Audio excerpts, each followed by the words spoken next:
At kasabay naman po ng selebrasyon ng kanilang ika-40 taon sa retail industry, kinasana po ng SM Supermalls ang kanilang iba't ibang mga plano at mga magiging proyekto sa susunod na taon hanggang sa taong 2030. At kabilang po dyan ang pagbubukas ng isang flagship mall gagawin po kada taon. Detalye sa report ni TJ Mendoza. From iconic destinations to evolved spaces, inilatag na ng SM Supermalls ang mga exciting plans nito para sa taong 2026 hanggang 2030. Yan ang sorpresa ng kumpanya na inihayag nila sa kanilang selebrasyon ng 48 years sa larangan ng retail industry. Nagbubukas ang SM Supermalls ng isang flagship mall kada taon mula 2026 hanggang 2030. Yan ay bilang bahagi ng kanilang plano na gawing future-ready ang kanilang mga malls alinsunod sa kanilang roadmap. Matatanda ang noong 1985 nang buksan ng SM Supermalls ang SM North sa Quezon City.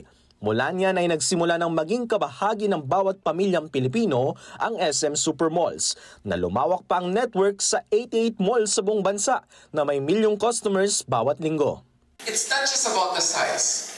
It's really more about also the experience. New experiences can be experience in these malls that we will be opening now. But aside from opening new malls we also are redeveloping our malls, no? Sa 2026, isa sa inaasahang proyekto ng SM Supermalls ay ang SM Santa Rosa Sun Valley.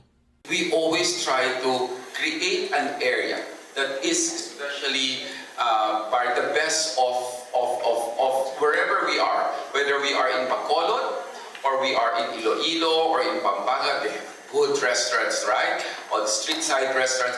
Then we bring them in. We cluster them together to create that week. Sa pagdiriwang ng anibersaryo ng SM, ito ay selebrasyon sa buong Pilipinas, kasama ang higit 4,000 exclusive partner power deals sa lahat ng 88 malls. Ito ang pinakamalaking shopping celebration ng SM hanggang sa ngayon. TJ Mendoza, para sa mata ng Agila, matatag, matapang, matapat.